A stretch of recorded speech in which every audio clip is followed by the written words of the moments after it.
Merci d'être là. Et j'ai choisi un angle qui me ressemble, qui est dans droite ligne dans ma spécialité, qui, comme vous le savez, sont plus les mots que les images. Mais ce n'est qu'un angle. Après la discussion, quelle que soit l'inspiration, que quelques slides ou que quelques contenus vous aient inspiré, n'hésitez surtout pas à poser vos questions et à participer à cette conversation. Alors, Luc, je suis ravie de pouvoir faire cette conversation avec toi, tu le sais. Je te l'ai écrit, je te l'ai répété. Alors, pour dresser un portrait introductif, eh bien, c'est un fait, tu es un architecte, c'est ta formation.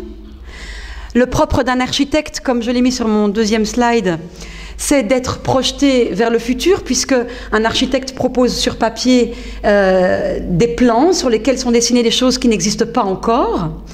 Mais voilà, ces plans ne prétendent a priori pas à l'émotion, et tes dessins regorgent d'émotions. Une émotion qui, selon moi, vient directement du fait que dans ces dessins se trouve toute une vision du monde, ta vision du monde, que tu partages plus confortablement à l'aide des images qu'avec les mots. C'est ce que tu m'as avoué récemment. Oui, absolument. Je pense que le dessin est une manière extraordinaire de communiquer à tout le monde, en plus. Moi, je suis un handicapé des langues, donc je communique mal par les mots. Le dessin, eh bien, il communique à tout le monde, quelle que soit la langue qu'on parle, le pays qu'on habite. En une fraction de seconde, on comprend un univers, quelque chose, on a envie d'y rentrer, ou pas envie. Mais il est fulgurant dans cette manière de percevoir les choses. Et c'est peut-être par là que j'ai commencé, moi aussi, à percevoir les choses et que j'ai eu envie de rentrer dans ce type de dialogue. Malgré cette prédilection avouée pour les mots, moi, j'ai réussi à dégager de tes dessins un dynamisme propre au langage. Un dynamisme propre au langage, déjà, tout d'abord parce que au sein de tes dessins, on est dans des évolutions. Ce sont des dessins en 4 dimensions, comme le titre de l'exposition le met en avant. Vous avez juste sur votre droite, mais sur le slide suivant, je l'ai aussi mis, Alexandre. Par exemple, la vision de Shanghai, que tu as dessiné expressément pour cette année, l'exposition la Contemporary Art Fair, et dans laquelle il y a vraiment une évolution de la ville en 10 périodes, 10 fois 10 ans. Donc, si on pose des actes aujourd'hui, on peut lire la ville sur 100 ans, comme on peut lire un bouquin en évolution, en mutation. Je vais te laisser peut-être nous expliquer, pour ceux qui connaissent moins le travail de Luc, comment fonctionnent beaucoup de ces représentations de villes, de ces interprétations nouvelles des villes telles que Shanghai ici, mais aussi Rio, Bruxelles, Nantes, Lyon, etc. Peut-être commencer aussi par un souvenir d'enfance. Un des premiers tableaux qui m'a marqué dans ma vie, c'est un tableau de Gauguin qui s'appelle « D'où venons-nous, que sommes-nous, où allons-nous » Je devais avoir une douzaine d'années quand j'ai découvert ce tableau. Et je me suis rendu compte que derrière ce titre étrange, il y avait cette idée qu'une représentation picturale pouvait raconter l'histoire d'une vie entière, depuis la naissance jusqu'à la mort. Ce tableau qui était le testament spirituel de Gauguin, après ça il a tenté de se suicider, et il pensait avoir tout dit en ayant dit ça. Mais en même temps, cette idée que quand on représente quelque chose, on fait une sorte d'arrêt sur image qui n'a rien à voir avec la réalité. Une ville a un passé, un présent, un futur, elle ne cesse d'évoluer, et nos moyens très pauvres d'architectes, de photographes n'abordent généralement pas ça. Donc moi j'ai cherché à essayer d'introduire cette 4e dimension cette espèce de profondeur que je voulais trouver dans mes dessins, qu'on se rend compte que rien ne s'arrête et que cette mutation est perpétuelle et qu'elle va même bien au-delà du cadre du dessin. Mais dès le moment où on a mis en place un mouvement, on peut imaginer qu'il ne s'arrête pas au bord du cadre. Donc ces panoramas commencent en 2000, finissent en 2100, mais ils continuent en dehors du cadre, en plus de ça. Et je pense que cette approche-là est une manière d'essayer de rendre ce que je perçois comme cette vie continuelle et qui me paraît essentielle à montrer. Je suis toujours un peu handicapé de devoir utiliser des mots pour pouvoir le faire, parce que comme ma décision est prise de le faire par des dessins, pour moi, chaque fois que je parle ou que j'explique quelque chose, c'est ce que je n'ai pas pu mettre dans mes dessins. Et j'espère toujours arriver un jour à être suffisamment éloquent par les dessins pour ne plus devoir expliquer ce que je n'ai pas pu mettre dedans. C'est sans doute ce dynamisme qui fait que cette communication passe de façon très intuitive aussi dans les dessins. Un dynamisme en évolution, mais un dynamisme aussi qui vient du fait, je ne sais pas si Alexandre, tu peux revenir sur le slide précédent, mais je suis sûre que tu peux le faire, oui. Le palindrome, par exemple, qui dans sa définition même est une figure de style désignant un texte ou un mot dont l'ordre des lettres reste le même qu'on le lise de droite à gauche ou de gauche à droite. Le palindrome, on le retrouve, je ne sais pas si c'est conscient ou inconscient de ta part, mais dans beaucoup de choses. La plus flagrante, c'est cette BD que tu as composée avec ton frère François, Nogégon. Vous voyez le titre de la BD, Nogégon, c'est un palindrome, on peut le lire de droite à gauche à droite. Mais voilà, alors que c'est une figure de style a priori littéraire, au sein de la BD, ce palindrome n'a pas lieu uniquement dans les mots, mais aussi dans les couleurs et dans le dessin.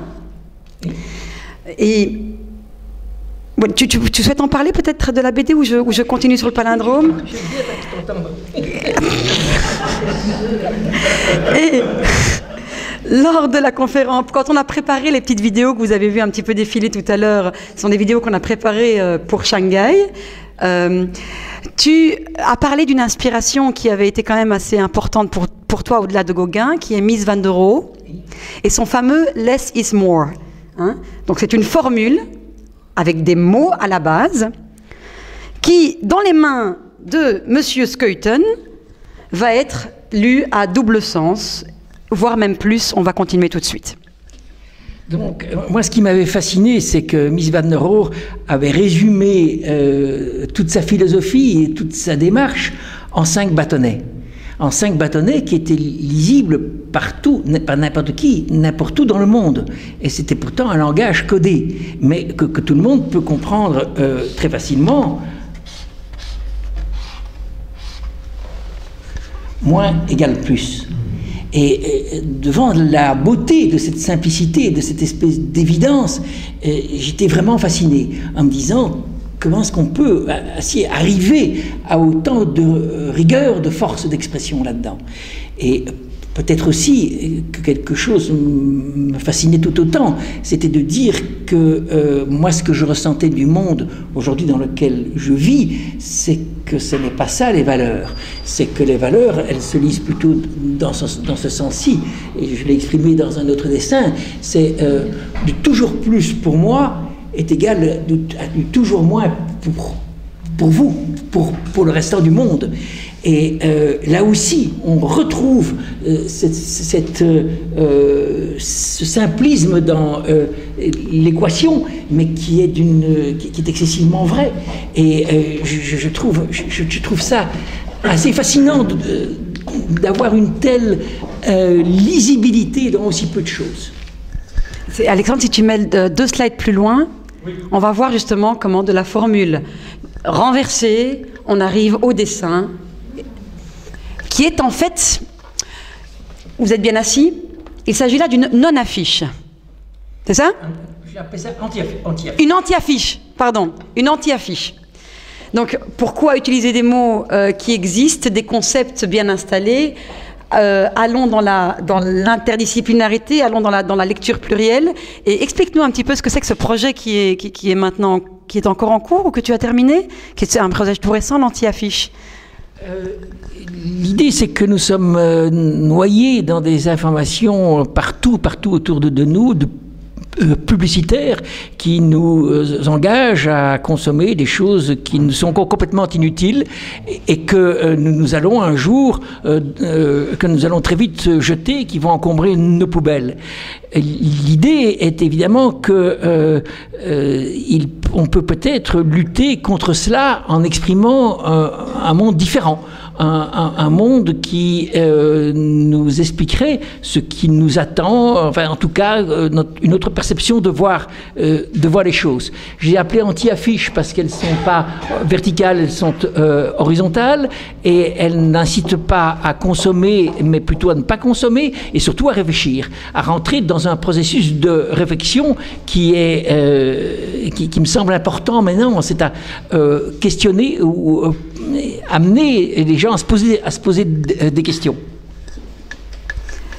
Dans cette spontanée utilisation du palindrome, consciente ou inconsciente, parce que comme je t'ai dit dans d'autres dessins qu'on va voir tout à l'heure, je pense qu'on peut encore relire pas mal de choses de ton œuvre dans ce sens-là. Je me suis demandé, est-ce que c'est un goût particulier, un exercice de style que tu aimes et dont tu as conscience, ou est-ce que, comme dans tous tes dessins où on peut lire une certaine vision du monde, s'y cacherait une certaine interprétation de l'univers? Je sais pas. Tu sais, il y a des théories qui disent que l'univers, donc à un moment, a explosé, donc les matières se sont différenciées, mais que tout un jour se recontracterait, et donc que l'histoire de l'univers serait une constante palpitation comme ça. Est-ce que cette utilisation du palindrome pourrait cacher cela, ou je rêve? J'aime bien cette explication. La mienne est un peu plus prosaïque. Malheureusement, je suis désolé de devoir descendre de quelques niveaux. Mais en fait, quand j'ai écrit cette histoire, j'étais très marqué par des événements personnels que j'ai vécus, une relation amoureuse qui a été très constructive et qui s'est inversée, qui est devenue destructive.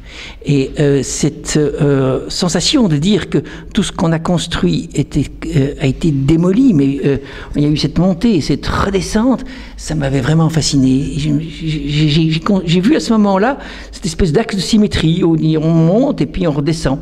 Et j'ai voulu l'exprimer par un livre et le raconter de cette manière-là, en accentuant sur cette symétrie, parce que ce livre a un axe de symétrie au milieu, tout ce qui se passe d'un côté se repasse de l'autre, mais à l'inverse.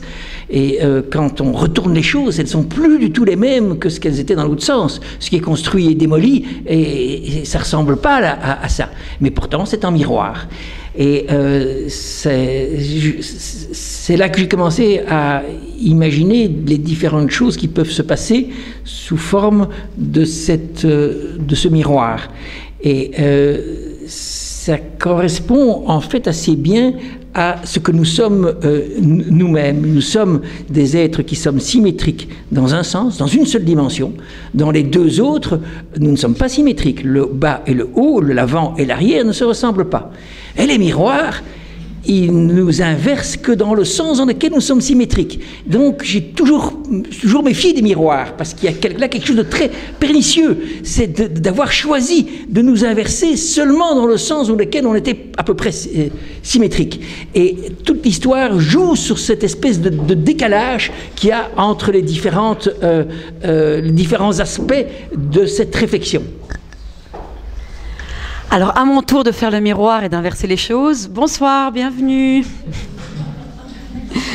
À mon tour d'inverser les choses, donc j'ai essayé de déceler un dynamisme propre aux mots dans tes dessins et que je pense qui est là parce que justement tu tentes vraiment de nous communiquer des choses. Mais il y a dans ta façon de parler et d'écrire un dynamisme aussi propre aux mots, quelque chose de très visuel. Déjà, on peut changer de slide. Déjà par une première chose qui est les néologismes dont tu fais souvent usage.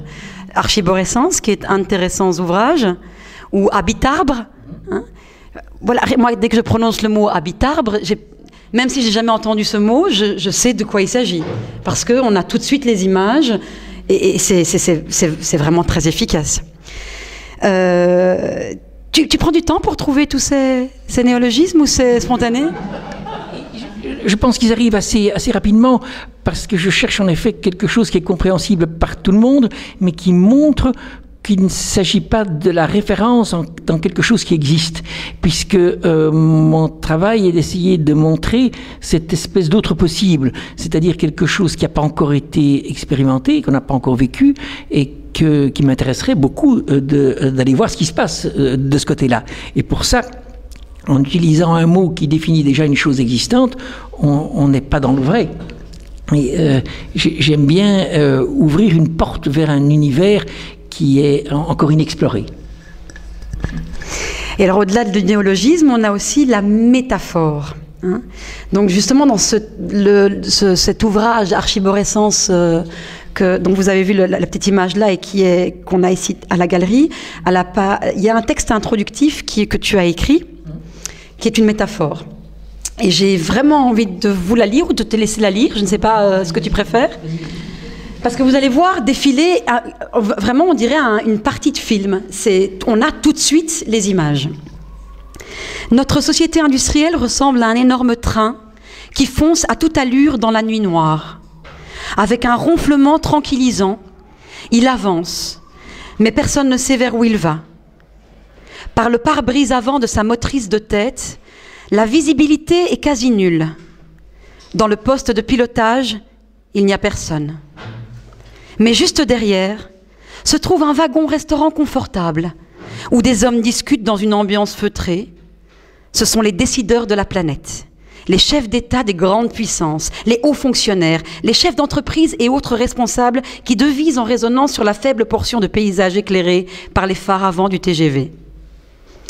Ce train prend de plus en plus de vitesse et en même temps s'agrandit en dévorant tout sur son passage. De grands rétroviseurs et des écrans digitaux nous restituent les images des régions traversées et par les fenêtres latérales, on peut apercevoir les dégâts qu'il cause à l'environnement. Plus loin, sur les toits de certains wagons, des bulles vitrées permettent à des équipes d'observateurs de scruter l'horizon. Ils sont unanimes. Le train court à la catastrophe. Mais leurs voix n'arrivent pas bien loin et leurs prévisions alarmistes sont à peine écoutées. Les passagers voient défiler par les fenêtres de part et d'autre du train une multitude d'aiguillages, mais aucun n'est jamais pris, car à cette vitesse et avec cette visibilité, aucune alternative n'est possible. Le plus simple reste de continuer à foncer tout droit. C'est remarquable. Madame Le Waal, je le pense aussi. C'est pour ça qu'il est là. C'est vraiment un texte remarquable qui ouvre donc ce dernier ouvrage. Et voilà, on voit tout à fait de quoi on est en train de parler. Et en même temps, on est plongé presque dans un film. Parce que les images s'imposent d'elles-mêmes. Mais ça fait quand même froid dans le dos, hein, Annie. C'est vrai. Oui, c'est vrai. Je ne dis pas par là que c'est pessimiste, mais c'est sombre. Tu as envie de commenter ce texte ? Non, je ne vais pas le commenter, mais c'est vrai que c'est ma grande inquiétude. J'ai très peur. Peut-être que les dessins que vous voyez là, c'est une manière de conjurer cette peur, de montrer que ce n'est pas un inéluctable, qu'il y a peut-être encore moyen de prendre des directions qui nous amèneraient vers autre chose, et que les dés ne sont pas jetés. Donc j'imagine que ça reste encore possible. Je ne serais certainement pas... je ne suis pas en fait ni optimiste ni pessimiste. Je n'aime ni l'un ni l'autre. Ce sont des préjugés qui me semblent pas tellement intéressants. Donc je suis très inquiet. Et ça peut se lire, je pense, dans les dessins. Mais cette inquiétude, j'essaye de la traduire en essayant de répondre à cette question, enfin à cette inquiétude, en me disant qu'on a tellement montré les perspectives catastrophiques et pas suffisant celles qui seraient positives, celles du monde dans lequel on aimerait bien vivre. Donc moi j'ai essayé de simplement dire, d'essayer de répondre à cette question, dans quel monde est-ce que moi j'aimerais bien vivre, et qu'est-ce qui serait le mieux que moi je ressens pour les 100 prochaines années. Et ce sont les dessins que vous voyez là, simplement. Justement, ces dessins d'un monde dans lequel on aimerait bien vivre, et au premier contact de tes dessins, je me suis dit, oh, justement, c'est super beau. Et c'est tellement super beau qu'on se dit, bah, oui, c'est bien beau tout ça. Hein? Donc on se demande comment, est-ce que c'est possible que tout ça s'inscrive vraiment dans la réalité? Et alors on creuse. Et on se rend compte qu'en fait, tu es dans la réalité, tu es militant, tu es engagé depuis toujours. Alexandre, si tu veux bien changer de slide. J'ai repris quelques grands épisodes de la longue vie très intéressante de Luc, et entre autres, j'en dégage des choses qui m'ont beaucoup amusé, principalement ta participation en tant que dessinateur pour le journal de gauche où on trouve des dessins qui sont pleinement dans notre société, comme celui-là. Hein, ça se passe de commentaires, hein, on est bien d'accord, les mots sont là, la communication est efficace. Vous remarquerez le palindrome? On peut le lire dans les deux sens. Ah. Et alors, peut-être plus représentatif de tes engagements d'aujourd'hui, le dessin suivant. Non, c'est le dessin suivant. Voilà. Voilà. Donc voilà, on ne peut pas dire que Luc soit sur une autre planète ou qu'il parle de choses qui n'ont rien à voir avec ce qu'on connaît, ce qu'on rencontre. Il n'y a pas que cette expérience dans le journal Pour, il y a aussi ton expérience au sein du groupe Mass Moving, où vous avez quand même posé des actes très forts dans les villes mêmes. Je vais peut-être te laisser en parler. C'était un groupe d'artistes qui avait décidé d'exprimer ce qu'ils ressentaient du monde dans lequel on vivait par des œuvres qui seraient mises uniquement sur la voie publique, pas dans les musées, pas dans les galeries, rien que sur la voie publique. Et une des premières œuvres qu'on a fait avec le Mass Individual Moving, qui est le groupe qui a succédé au premier, c'est couler des gros blocs de béton, des containers pour mettre des particules radioactives dedans. Ces cubes de béton de 2,50 m sur 2,50 m étaient frappés du sigle de la radioactivité. Et on est allé les poser de manière sauvage en plein milieu du rond-point Schuman, en face de l'Euratom. Une manière de dire que le monde qu'on nous prépare ne nous convenait pas et qu'on avait à le signifier. Et ce qui était vraiment intéressant, c'est que on avait mis donc des particules radioactives qui venaient de paratonnerres à l'intérieur, et on l'a signé, on a mis notre nom en dessous, tout le monde savait que c'était nous qui l'avions fait. Et 2 jours après, donc on a fait une conférence de presse, on a expliqué ça.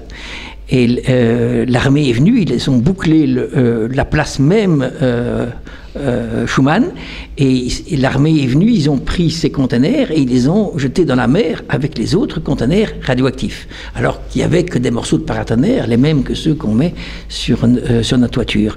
Et ils ne sont jamais, enfin, on n'a jamais eu quoi que ce soit comme problème, on ne nous a jamais posé quoi que ce soit comme question. Le pouvoir politique a eu très peur d'un groupe qui avait le culot de poser des actes comme ça et de le revendiquer. Et c'était aussi pour nous cette manière de dire, mais l'espace public, il est pour le public. Si nous n'avions pas demandé une autorisation pour quelque chose qui appartient au public. Et on a continué, on a fait différentes choses, on a fait, mais ça c'est avant, une machine qui imprime dans les rues, et on a imprimé des fleurs dans la rue, ou la Vénus de Milo, des billets de 100 francs pour lutter contre une autoroute, etc. Toutes sortes de choses, mais qui étaient toujours cette idée que il fallait être confronté directement avec la population qui est dans les rues et pas celle qui vient voir les œuvres dans les musées. Donc, très tôt, tu n'avais ni ta langue dans ta poche, ni ton crayon en poche, mais tu n'hésitais pas non plus, c'était pas l'artiste romantique dans sa tour d'ivoire, fermé du monde, mais voilà, tout de suite... il n'y a aucune peur de poser des actions très fortes. Et aujourd'hui, ce jeune militant est devenu un artiste totalement engagé aussi avec des scientifiques, puisque ta collaboration, notamment avec des scientifiques du biomimétisme, permettent aujourd'hui, je vous le dis, de croire très fort en ce que ces dessins ne sont pas que des dessins, mais sont du domaine du possible. Peux-tu nous parler un petit peu du biomimétisme, à ne surtout pas confondre avec le biomorphisme? Oui, le biomorphisme, c'est ce que faisait Horta, c'est-à-dire qu'il s'inspire de la nature pour refaire les mêmes formes, mais sans que la manière dont ces formes sont créées ne procède d'une manière de réalisation qui est inspirée de la nature elle-même. Le biomimétisme, c'est une manière de construire, d'imaginer le développement de techniques, de choses qui nous permettraient de prendre exemple sur la nature pour pouvoir gagner en durabilité, surtout en qualité dans notre relation avec l'environnement. Entendons-nous bien, mon travail n'est pas un travail du tout scientifique, c'est une approche excessivement personnelle et intuitive de ce que je peux imaginer. Mais cette pensée nourrie, elle est confrontée à les recherches qui sont faites actuellement en biomimétisme. Je prends un exemple. Un biobéton, ça fait très longtemps qu'il existe, c'est la coque d'un coquillage. Mais il est bien supérieur au béton que nous pouvons faire nous-mêmes, tout comme le bio-verre qui est fait par les diatomées dans la mer, ou les câbles que les araignées peuvent faire. Ce sont des techniques que la nature possède et dont nous n'avons pas la sagesse de le faire aussi bien qu'elle. Toutes ces choses sont faites par elle, par la nature, sans qu'il n'y ait de pollution, bien entendu, sans qu'il n'y ait de déchets, sans qu'il y ait besoin d'usines, etc., d'essence et compagnie. Et elles le font avec ce qu'elles prennent dans leur environnement. La plupart du temps, elles utilisent le CO2 comme élément de construction pour réaliser ces choses. Aussi bien les coques des coquillages que l'arbre qui a poussé, qui a donné une structure formidable. Et l'idée est de se dire pourquoi est-ce qu'on ne pourrait pas arriver un jour à avoir ce même savoir-faire et pouvoir nous aussi arriver à construire des choses qui soient aussi intéressantes et aussi durables, parce que rien dans nos villes aujourd'hui n'est durable.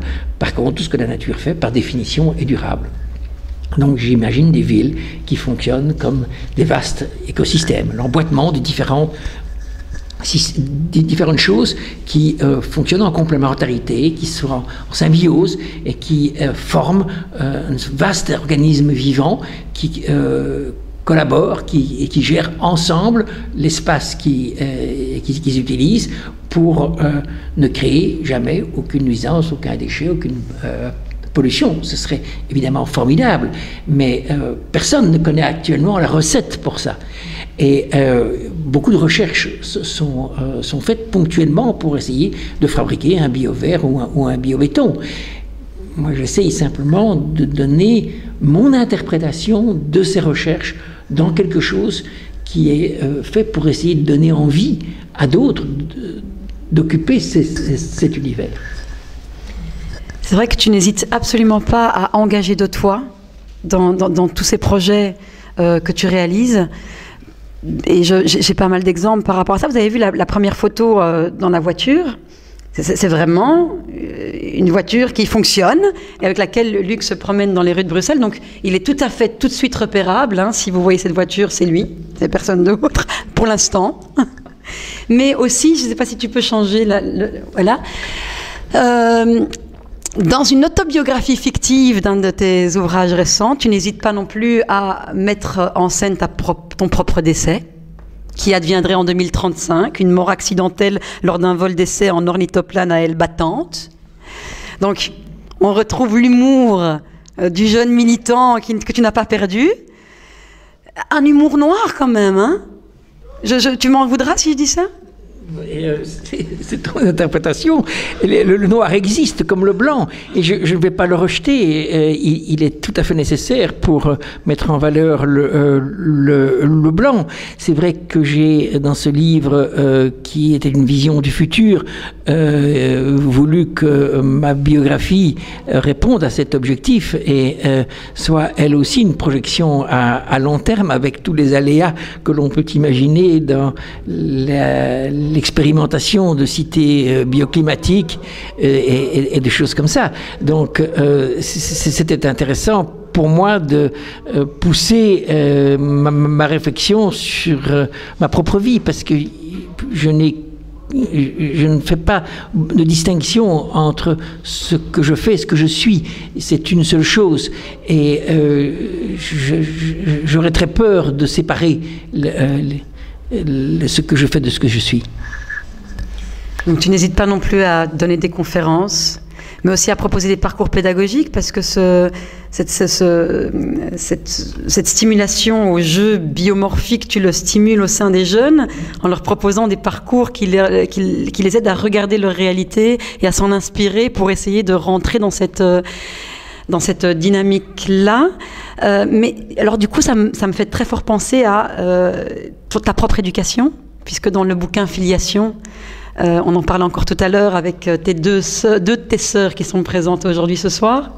Aujourd'hui ce soir, c'était joli ça. Donc ton papa vous faisait visiter des musées, vous faisait voir énormément de choses et vous poussait à créer, à donner votre interprétation sur papier de ce que vous aviez vu, de vous approprier un petit peu ces choses-là, et d'une façon assez rigoureuse et parfois même très sévère par rapport à certains membres de la famille qui étaient peut-être moins intuitivement doués que d'autres. Oui, depuis tout jeune, on a été stimulé à dessiner. On racontait ce qu'on avait vécu dans des livres, dans des cahiers, dans des récits de voyage. On les dessinait, et c'était la manière la plus valorisante pour dans la famille pour s'exprimer. Donc c'est tout jeune qu'on a baigné tous dans cette ambiance, et il est évident que dans la famille Skeuten, on avait droit à un quota d'amour mais de respect un peu plus grand quand on dessinait que quand on ne dessinait pas. Alors c'est un effet un peu pervers, ça a été plus facile pour certains que pour d'autres. C'est quelque chose qu'avec le recul, peut-être que je devrais demander à une de tes sœurs aussi pour avoir les deux visions. Avec le recul, tu vois cette éducation de façon positive? Tu as reproduit cela avec tes propres enfants ou...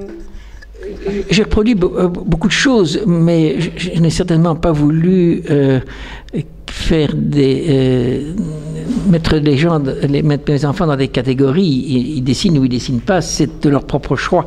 Et j'ai essayé d'éviter ce dont on a pu souffrir, parce que c'était pas ce qu'il y avait de mieux pour nous aussi de voir qu'il y avait une telle différence. Mais il y a pas mal de choses qui ont été reproduites avec mes enfants. Nous faisons tous des cahiers, des livres, et on le fait en famille. Quand on a un événement fêté dans la famille, on se met tous autour de la table et on fait un livre sur l'événement que l'on va faire. Où on décide de faire un livre ensemble. On en a fait quelques-uns comme ça, et tout le monde dessine. Et quel que soit le dessin, il est accepté, parce que c'est toujours une manière d'exprimer quelque chose qui est très fort. Dès que le dessin existe, il y a toujours plein de choses dedans. Et il n'est pas jugé. On ne dit pas celui-là est mieux que celui-là. Il est, et il a toujours sa force d'expression. Moi, j'ai juste envie de terminer en te disant que cette générosité humaine que tu diffuses dans tes conférences, dans tes parcours pédagogiques, qui se retrouve pleinement dans ton œuvre, une œuvre qui est, comme tu l'avoues, surtout des œuvres, ce sont des dessins, mais des dessins qui invitent au mot, à l'échange, au partage, dans lesquels l'évolution nous permet de voir défiler des scènes.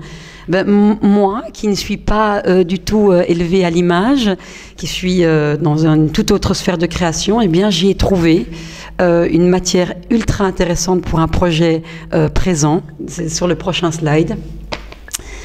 Et je pense, voilà, les cerisiers, c'est l'image du milieu, est une image qui a ouvert pour moi un horizon d'inspiration énorme et voilà, je suis en train de créer énormément à partir de cette image.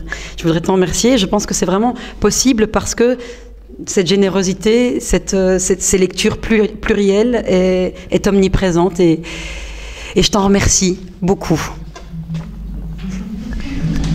Merci à toi.